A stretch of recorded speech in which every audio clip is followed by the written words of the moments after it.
That's my biggest advice to anybody is that find financial advisors that invest themselves into your lives and really understand your values. But I think that has been the most important part is to kind of give yourself a North Star to where you want to be in your finances and making sure that that's where your money goes.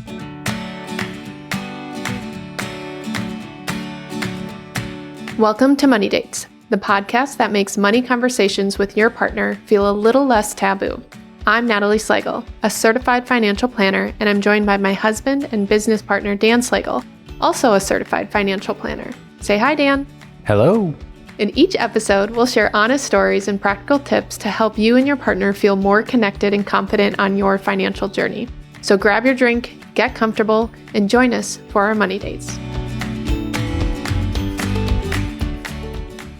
Today on Money Dates, we have AJ and Becky, a married couple that share both life and business endeavors together. AJ is a digital presence and industry relations specialist with experience in medical media relations, health tech communications, startups, and most recently, the lumber and sawmill industries.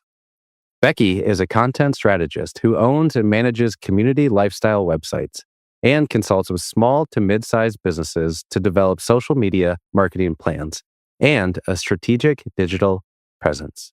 AJ and Becky, welcome to Money Dates. Hi, we're so excited to be here. Thanks so much for having us. Thank you. You make us sound very professional. Yes.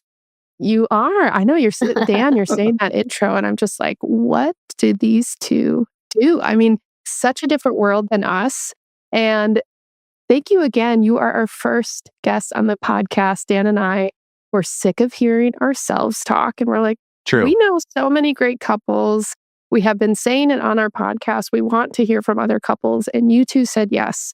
So thank you so much for being here. We think your story and your background's incredible. I mean, you two are self-employed.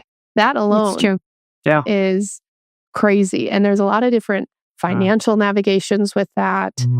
So I want to dig into that. And I also want to dig into the fact that we know the two of you a little bit personally, and we know that you spend your money in really cool ways. So I'm excited to tap into both of those things today. So thanks again for being with us. But I want to know first, because you haven't always been self-employed. So can you talk to us a little bit about that transition from employment to then you taking that over, and when it was, were you two together? Just talk about the beginnings of all of this.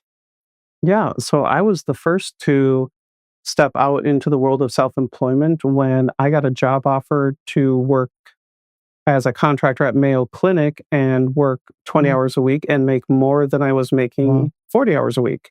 So that was a no-brainer to put in my 2-week notice and start that process. And it was just baby steps growing, and we had great people in our lives to help us navigate things financially and business-wise. And I think now today it's been 14 years of doing this. And I will say that the imposter syndrome I had back then is a much different version of it today, but it's been one of those things as you grow, it just becomes a part of the lifestyle and it becomes the norm. And the fact that we can take vacations and still keep running our businesses while we're on another continent is amazing with the technology we have, and being able to work together and build a lifestyle that we love is just such an amazing thing. For me, I really think it came down to being restricted in the roles that I had. Not in a way that was disciplinary or harsh.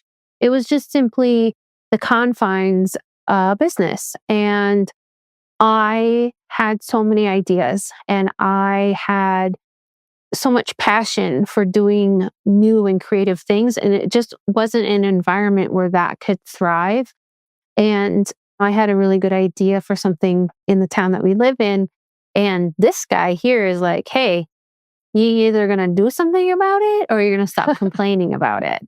And so I did. And taking the step into self-employment from having a full-time W-2 job for 10 or 12 years before that was scary, but also I had reached a point in my career where I was clawing at the walls. I was sad. It was a sad time in my life. And I just needed a little breathing room and space to just explore ideas. And so a lot of it was just jumping first and planning later, which is a lot of what entrepreneurialism is about. And that takes a ton of bravery. And, it's a big risk assessment. We had two small kids at that point. We had an 8-week-old and we had an 18-month-old. So is that when you left your job? Okay, so because AJ, you left first, the W-2 world, the consistency, there's a lot of great things in the W-2 world of having an employer, and you left that 14 years ago. And I do know how old your children are. So you left before kids. Yeah. Becky, you left during kids. Yeah. Right. My brain goes to how all the financials of that, like where's the health insurance coming from, where you don't have this paid parental leave. Can you, that's a huge moment. I know this was a while ago, but do you recall even stressing about the finances and that when you're raising children, very, very young children? Could you talk on that? I will say that AJ's first opportunity to leave the W-2 world and head into a world where there was opportunity for flexibility in contract work with Mayo Clinic. His first position was with the Center for Social Media at Mayo Clinic. And that frankly opened up a lot of doors for him to really explore different career paths and different opportunities there. And very quickly, we went from really paycheck to paycheck to, for the first time in our lives, having a savings. And that was, we're talking so you really were paycheck together. You were paycheck to paycheck in the W-2 world, and you actually started seeing your finances blossom after. Yeah. Well, I think we had about $50 in savings. So you did have a savings, technically. But it was not much. Right. So what that allowed us to do is really start to think creatively about what this could mean for our family if we were able to be very stringent and very disciplined in our finances. And I remember this was back in the day. We didn't have any money for any software or anything like that. So I had a little Excel sheet and I would write down when everything was due, it would keep a running tab of the total amount in our checking. And at some paycheck to paycheck, we were down to $300, $400. And when we knew payday was coming. And so when we started to work in the contractor world, and it was, a huge credit to AJ because he started to see social media as an opportunity for businesses and advertising way before anybody had really even thought about it. When we started dating in 2009, he was telling me that Facebook was the next place that businesses were going to advertise. And lo and behold. Listen, I'll throw out my inspiration was the Will It Blend YouTube channel, where the owner of Blend Tech Blenders just built a little studio and started a YouTube series of Will It Blend. And it's videos of him taking everything from a rake to glow sticks to iPhones to show how good his blenders were by blending them up. And it was amazing. One of the first viral phenomenons of YouTube. And I just saw the power of these free platforms that if you're creative and you don't use it just to market your business, but you have fun with it, you can build such amazing things. Yeah. So I think after a couple of years of contractor pay, which obviously has its pros and cons, you really have to understand contractor pay and how it's inflated because you have to deal with all of your taxes and health insurance and expenses yourself. But that leap showed us the potential that existed with a very disciplined budget. And so at the point where I had started my business, I think it was that perfect storm of having 2 young kids, having insane creative pent up energy, and a little bit of a cushion that we just hadn't felt in the last couple of years, that I'm going to be very honest that making the leap for me was just a no-brainer. it was like a, hey, now or never. And we talked, and I said, if you take 1 year and we break even at the end of the year from the initial investment, great. Lesson learned. You tried it and you were able to say you did it. Yeah. To me, that's where the bar was. And Becky really is not giving herself enough credit for the disciplinary actions of sticking to a budget, knowing all the money, because she has handled it all.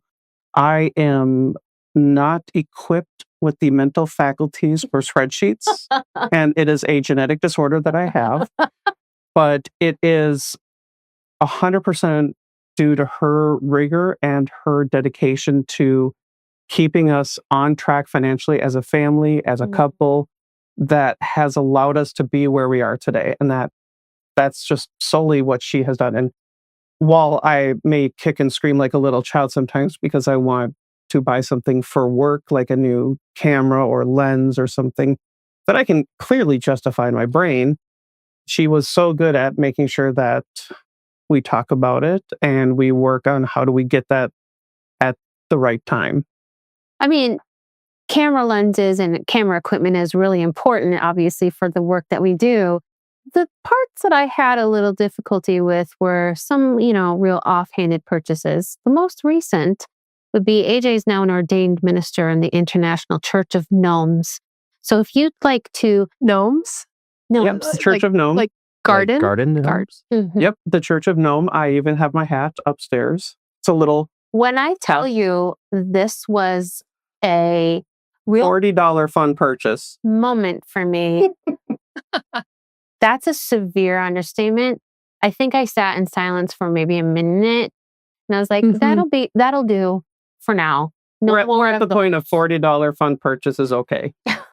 So anyways, this is a long explanation for a short question, but I think I get this comment quite a bit with now where Dan and I are at as being self-employed, and people comment on, wow, the incredible flexibility you have. They kind of see what you have in this moment. This journey for the two of you started well over a decade ago. And it's so easy even for Dan and I to look at the two of you and see, wow, look at this incredible flexibility they have.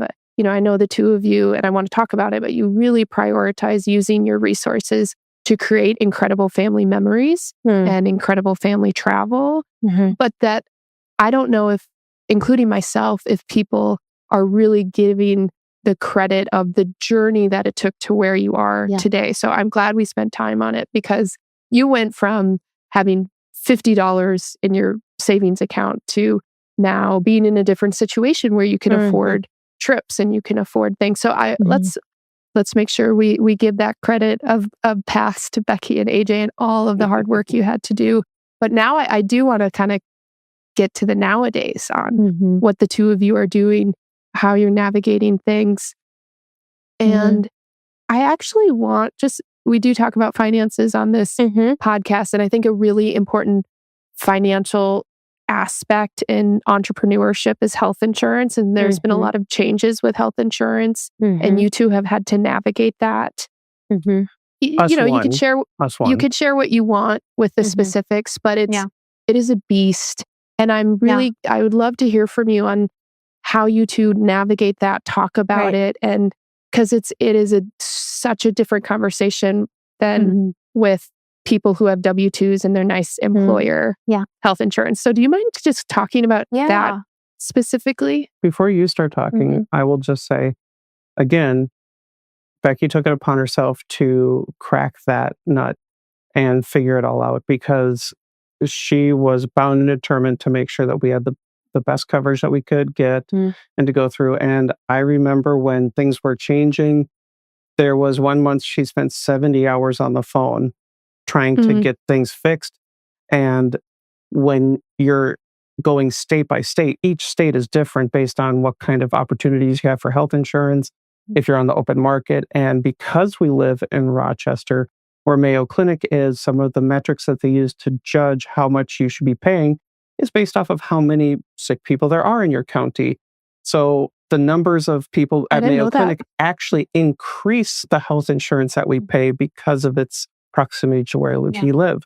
So because we live in Olmsted County with a world-renowned healthcare center, we pay more in the state of Minnesota, which is a backwards thing. Bonkers. Bonkers. No idea. Yeah. Well, I guess I just want to say, like, that's a known, right? We've always known that health insurance is more expensive in Rochester than it's going to be in other places. And we have really worked hard to ensure that that is not the reason that we decide against entrepreneurship. Wow. That's a big decision, because that's a reason why a lot of people decide not to go into it, is because of health insurance alone. So, okay. I feel like that is the number one reason why people don't go into it, especially in a self-employed dual situation like your household. I'm not taking over your story at all, but I think to put into context too, when we had Evie as an infant, we kind of put our heads together and said, we are going to choose to do the hard things with this child. It's easier to stay at home. It's easier not to go downtown on Thursdays and go mill around and navigate a crowd with a stroller. But what we did is we chose to do the hard things. And I think that actually created almost this muscle memory of resilience. And that's what we've been teaching our kids, is flexibility and resilience. And that helped us make this decision as well. Yeah, I think that AJ's spot on with that. It is a muscle that you have to flex, and you have to work just like anything else. And so resilience and being, honestly, let's just call it what it is. I'm pretty stubborn when I want something, and I want flexibility. Like, I hesitate to even compare it to anything else. There is no perk like flexibility. I just finished hosting my kids' book fair this week, and that was multiple hours every single day. And that's something that I get to do with running businesses and different volunteer work and these sorts of things. But back to the health insurance, it is really, really scary to make that jump into paying for health insurance. And right now in our country, we're kind of at a pivotal moment to decide what's going to happen. We have really benefited from premium tax credits in the past for our health insurance, and those are not there anymore. We have seen our health insurance premiums double in 10 years. Wow. And that goes the same for deductibles. And so it is a major, major factor for us that needs to be priority. Paying for health insurance has to be the priority. That's where our time and attention goes to, like outside of our mortgage and our utilities and these sorts of things. So it's not just an afterthought. It is a major, major, major part of our budget, and nothing else gets sorted or thought about or whatever until we know that we have enough money to pay for our health insurance. It is not cheap. We don't have great insurance. However, one thing as a family that we have adopted is that, and a lot of people in the entrepreneurial world do this, is the concept of medical debt. And now we carry a lot of medical debt because our procedures and these sorts of things are very expensive because we have to meet our deductible. A lot of entrepreneurs take advantage of the 0% loans that hospitals are required to provide for medical debt. So what happens then is that we just incorporate that payment into our monthly budget, and we utilize that as much as we possibly can. So instead of taking on a lot of debt to meet our deductible, we will just have a running medical debt balance that we simply incorporate monthly payments into. And medical things come and go, and sometimes it's further down and sometimes it's up a little bit. But that is one strategy that we use because we don't pay for that debt. And so it is just something that continues to roll. And that is our reality. It is part of how we have to figure out our finances. And part of the ability to do that is I drive an old 2007 Jeep that's been paid off for years. And I put on maybe 3,000 miles a year on it because it's just my getting around town kind of car. And I don't have any qualms about that. Yeah. And we have our student debt paid off before Teddy turned 5, I think. Yeah. Something like that. Like, it's not like we have loans and car loans and credit card debt and all this stuff. We've been really fortunate to be able to focus on making those debts gone before we made the decision. Okay, we can roll with a medical debt expense because it's just like a car payment. It is a lot of lifestyle choices.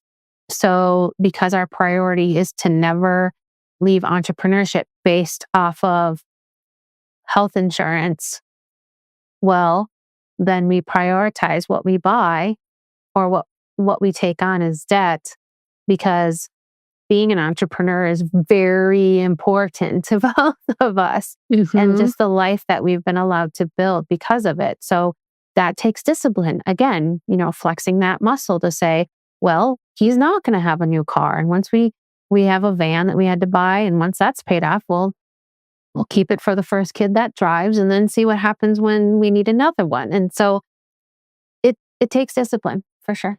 I was just going to say, it's for anybody that's listening, it's really based on what you prioritize in life. We prioritize travel. We love exploring. We love going to national parks, going around the world.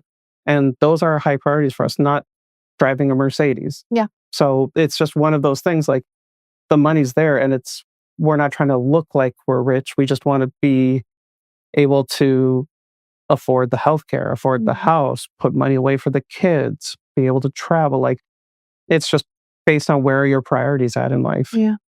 Yeah. Is there, when I think about the two of you and what you've shared up to this point, it seems like you're in alignment with a lot of the spending that takes place in your household. Is there, and it seems like that's an area that, that it excites the two of you.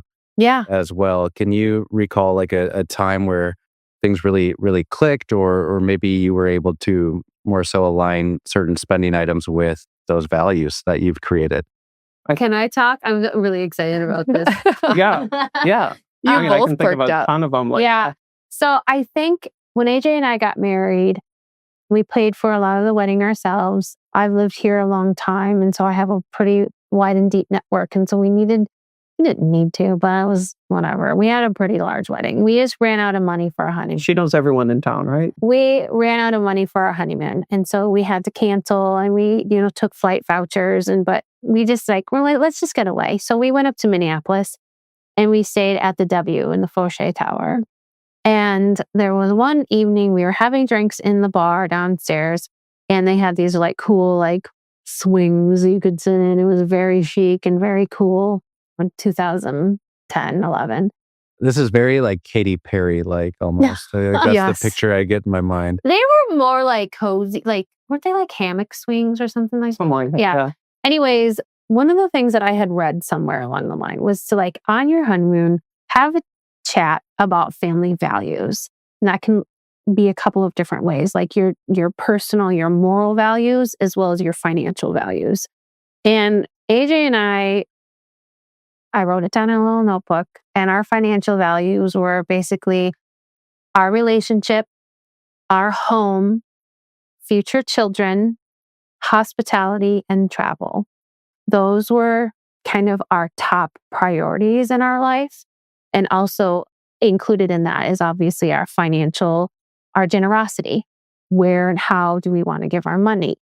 And in the 15 years that we've been married, we have not really strayed from that. We will revisit it from time to time, and we will revisit it with our important financial advisors who frankly changed our entire outlook on our finances.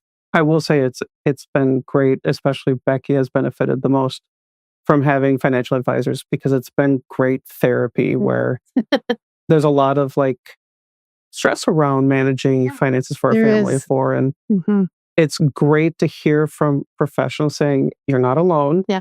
You're making great choices, or here's how we could help. Yeah. And I feel like every time she gets off the phone with them, it's like a weight's been lifted from her and she glows a little more. Yeah, it's true. That's my biggest advice to anybody, is that find financial advisors that invest themselves into your lives and really understand your values. But I think that has been the most important part, is to kind of give yourself a North Star to where you want to be in your finances, and making sure that that's where your money goes, right? It goes towards our home. It goes towards our kids. It goes towards the ways that we want to be generous in our community. It goes towards travel. and having people in our home. Hospitality is a big thing for me. And they just haven't changed. We kind of reorganized them. 2 years ago, we did a big downstairs rental project and we didn't get to travel as much. And it's just, these sorts of things that keep us on the right track. But that renovation project was built on hospitality because we had this inherited basement as the second homeowners where it was the 1970s, eighth of an inch wood paneling everywhere and bright green carpet. And it just was a really nice thing to say, we want to do this because we want to allow our kids to have a place that they can call their own and enjoy. Bring our friends over, turn the kitchen into Trader Dick's Aloha Lounge. So I love to host parties down here, so it's really fun. Yeah. That's amazing. It seems like you have that like core set of values that you drafted several years ago. Yeah.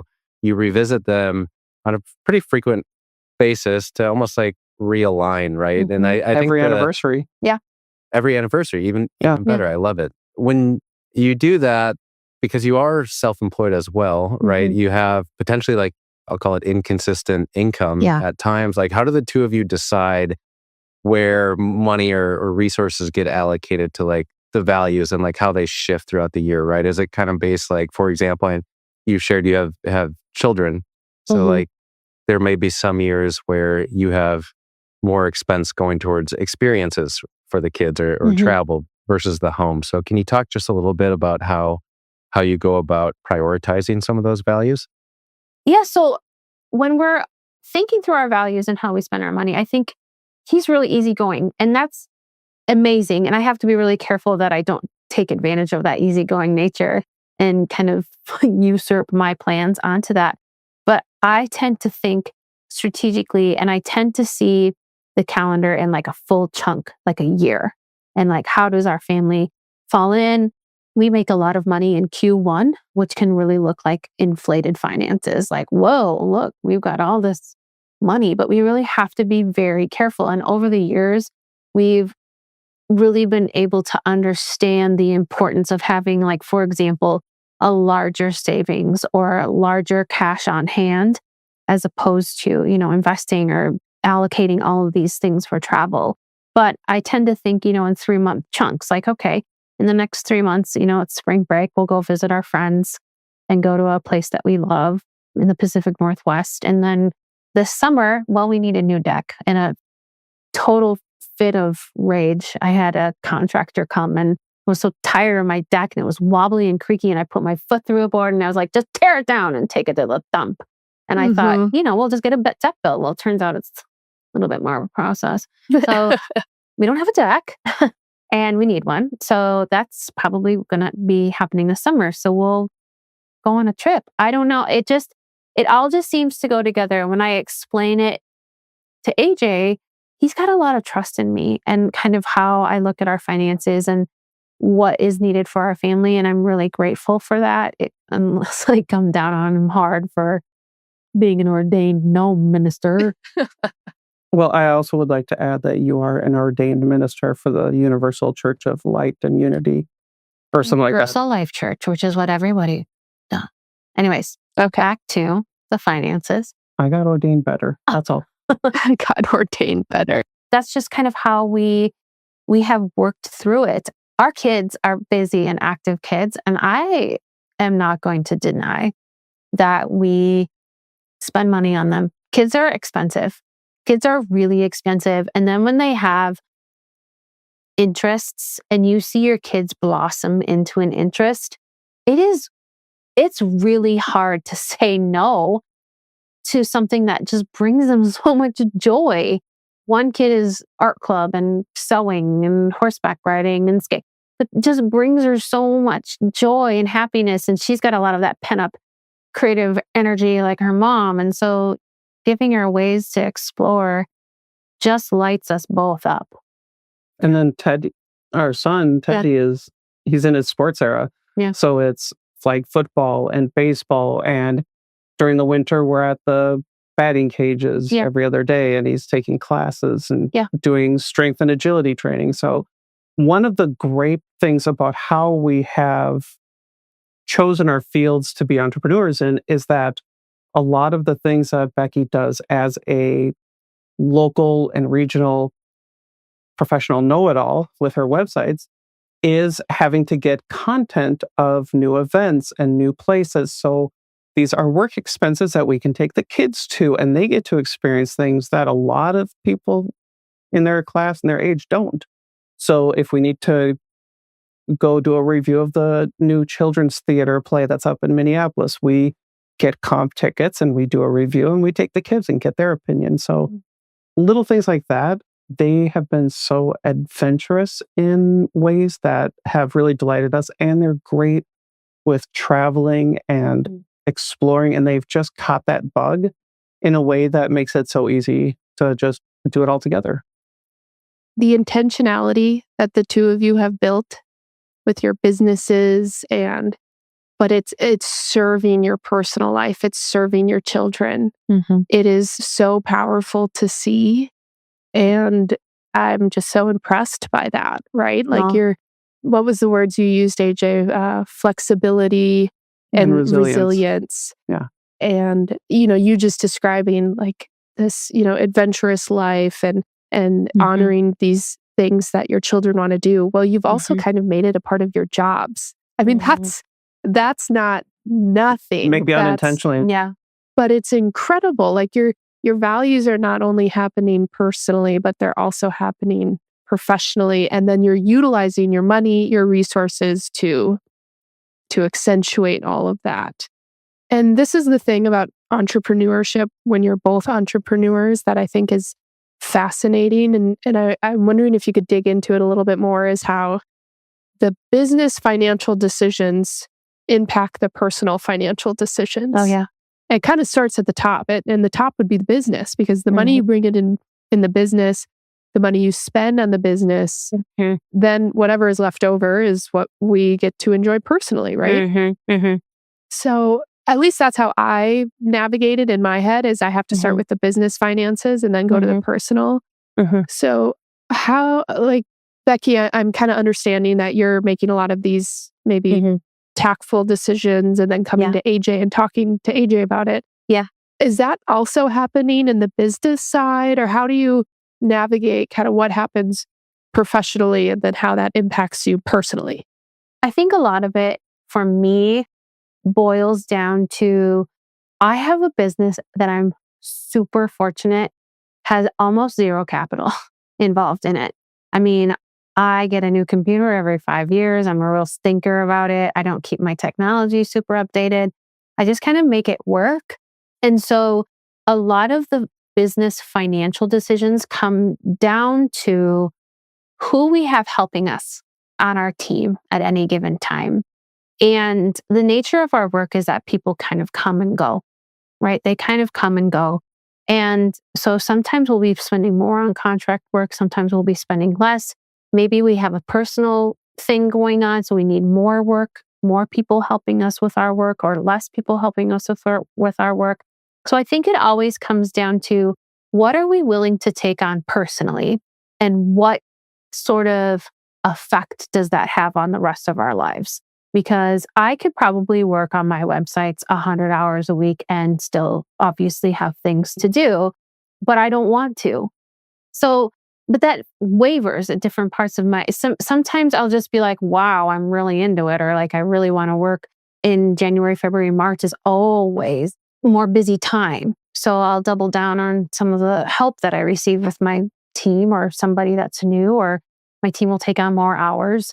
And so I think for me, a lot of the business decisions and the business finance decisions are, where are we at personally, and what are we willing to flex and or give up in order to save on business expense? And when are we ready to like say, you know what, I got to step back for a little bit.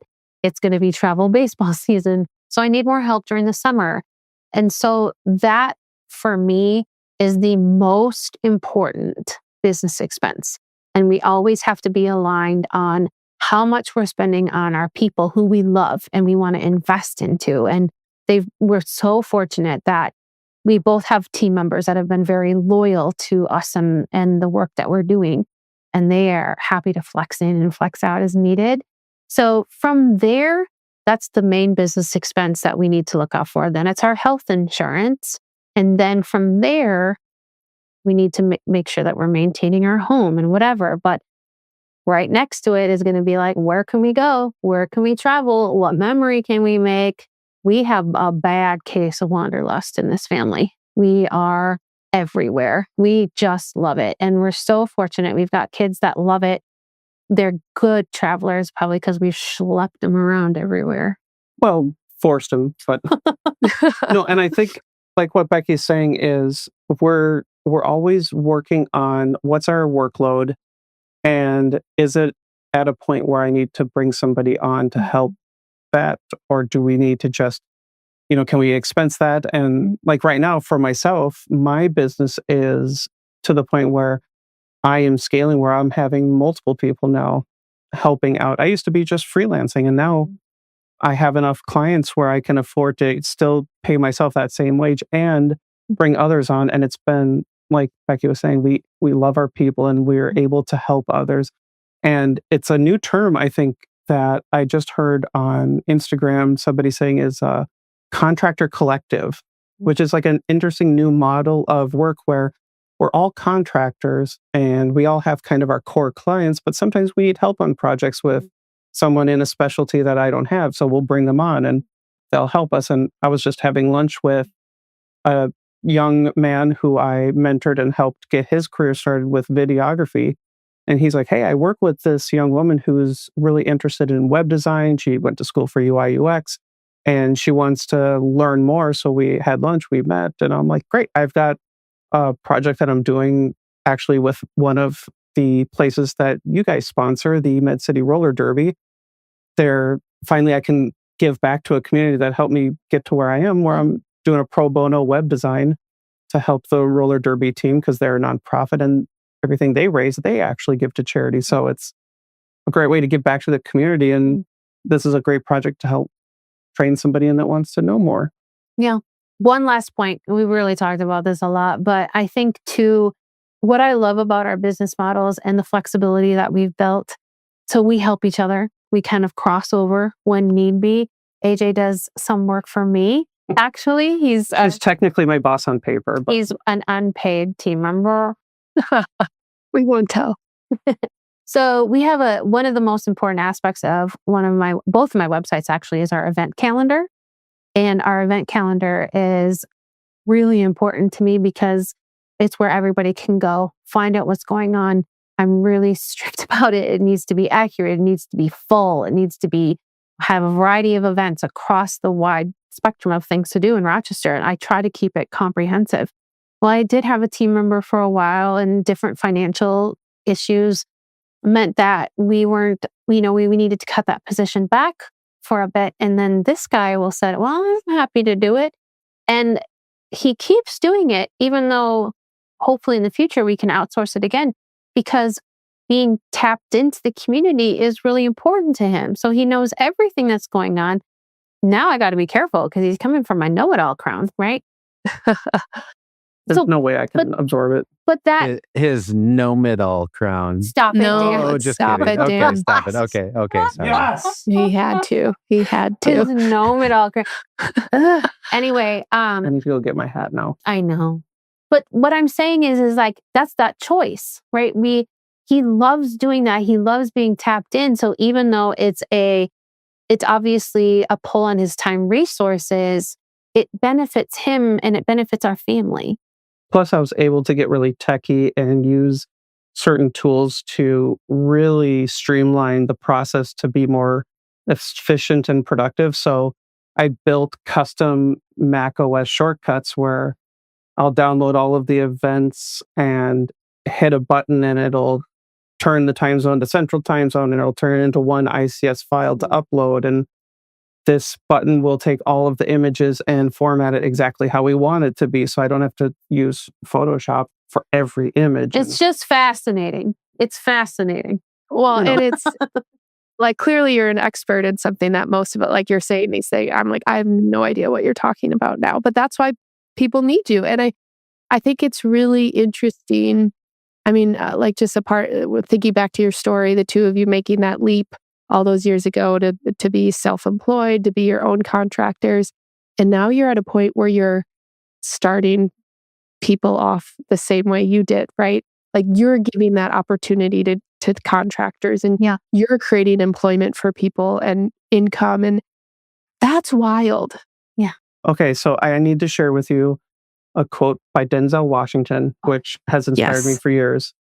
Yes. And it was through an interview he was having, and he said, first you learn, then you earn, then you return.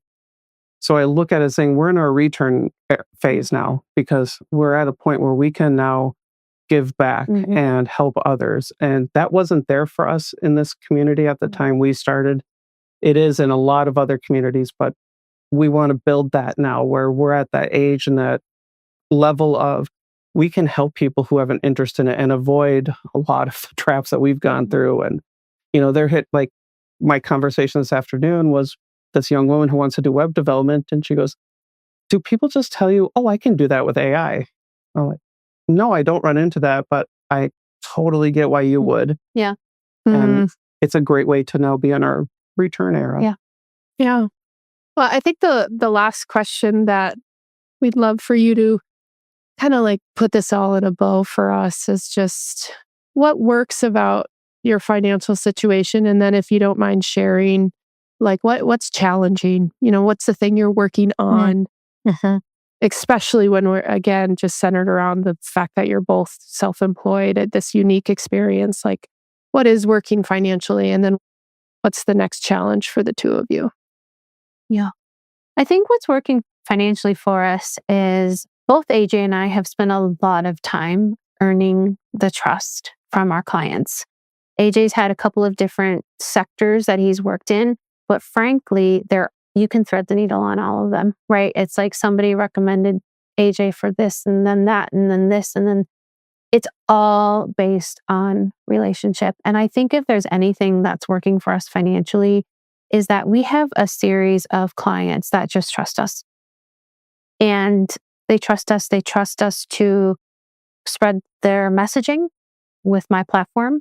They trust AJ well, first of all, AJ gets passionate about every single aspect of his work. Whatever sector it is, he's going to all of a sudden know everything about it. And I think that is hugely, hugely beneficial to his clients. They see that. They see the passion. They see that he wants to be involved. And so I think what's working for us financially is actually what kind of who we are at our core is that we want to develop relationships. We want to develop that trustworthiness. And that has year after year benefited us because they keep coming back. And that's like a real family that they're benefiting. That's a real family that they have truly built up to allow us the opportunities that we have right now. So, I mean, it's a little bit of a sort of answering your questions, but at the same time, I think it's really, really, really important for us to acknowledge that we're nowhere without our business relationships. And that is a very important aspect for both of us. I'll share my aspect of that second question because Becky summed both of us up with her answer for the first one very well. For me, and this is something we've talked about, is we spent years working towards this financial marker of paying off the student loan debt, having this much in savings. And now it's kind of like we made it. Now what? What's that next hurdle? Because I'm not trying to die with the most coins in my purse kind of thing. It's what do I want to do now that I have the opportunity in front of me to choose my own adventure? Because we were always living that life that I'm sure everyone's aware of is I got to pay the bills, got to pay my debts, got to pay the mortgage. And when you get to that point where you're like, I have freedom and choice of what I do next, it is really scary. It's very hard to go, we've matched all these alignments. Every year we keep realigning and it's like we've met our goals. Our bucket list is knocked out financially. Now what? And that's, I think, the biggest challenge for me right now is figuring out what motivates me to keep going and to keep pushing and to keep working hard and all of that. That's for me, my biggest thing. And I think going off of what AJ said, it's tempering that with the choose your own adventure. And for me, my biggest shortcoming in my finances is just simply the needle on feeling secure keeps shifting. And I wish it could just stay in place, because security meant something completely different for me when we had, $300 or $400 in our checking account at some time. And now it's just having a real talk with myself and saying, what is it that makes you feel unsecure? And facing the music a little bit and just be like, well, what if I can't have that subscription to my favorite home sense? That's what it really comes down to. And so having a real good talk with myself every now and then, and just saying, you need to realize, girlfriend, lots of things have changed for you. And honestly, we've always just figured it out. That's where figured it out. That's where that therapy with her financial advisor comes into play, because they understand so well where she is, emotionally with that feeling. And it's great because they can take that and say, okay, well, here's where you are. Here's where that security is. Here's some charts. According to you're ranking very well and doing very well. Yeah. And I think the hardest thing is we did not grow up in families that had financial advisors. We did not grow up in families that had big savings account or investments even. So when you're growing up in lower middle class and working bill to bill, maybe having some extra scratch to do like a family vacation to a park, this is a place that's all new territory that we were not prepared for. And having the right people around us has been extremely beneficial and helpful. One of the last decisions we've ever made in our business and our marriage, for sure, was just finding people that aligned with our values, that saw us as people, and that frankly flexed with us a little bit. I am always going to be that person who needs just a teeny bit more in her fluid cash. I just am. And having somebody who says, yeah, you know what? I see you. I know you. I can understand why that's important. It's just really important to us. So there is just a lot of nuances to entrepreneurship, but it's been really fun to talk to you about it today for sure. Yeah. Well, I think obviously in our seat as financial advisors, it's really awesome to hear about what you're getting out of that experience and what we strive for with our clients. And even just in this conversation, numbers, there's a million different ways to go about the decisions that the numbers are showing to you. And the two of you have made decisions that are different from probably most people that you surround yourselves with. And that, I think, is the beauty and the art in, this whole financial realm and making it work with your partner. And even the two of you are so different from each other, but you have different strengths and different weaknesses, and you're leaning on each other on, hey, this is what I'm good at, so I'm going to kind of take over here, and vice versa. So thank you so much for the conversation today and being real and authentic. This was so fun. Oh, thanks for having us. I love that. And yeah, what an honor. What an honor. So thanks for everything that you do, and keep doing good things. It's going to be good. Thank you. Yeah. It's amazing. All right. Bye-bye. Bye. Bye. Hey, if you've enjoyed this episode and are looking for personalized financial guidance, schedule a free complimentary consultation using the link in the description below. Natalie and Dan Slagle are the founding partners of Fuse Financial Planning, a registered investment advisor. The information provided in this podcast is for informational purposes only and should not be considered investment advice or a recommendation to buy or sell any securities. Investing involves risk, including the potential loss of principal. Advisory services are offered to clients or prospective clients where Fuse Financial Planning and its representatives are properly licensed or exempt from licensure. For more information, including our disclosures, please visit our website at www.fusefinancial.com.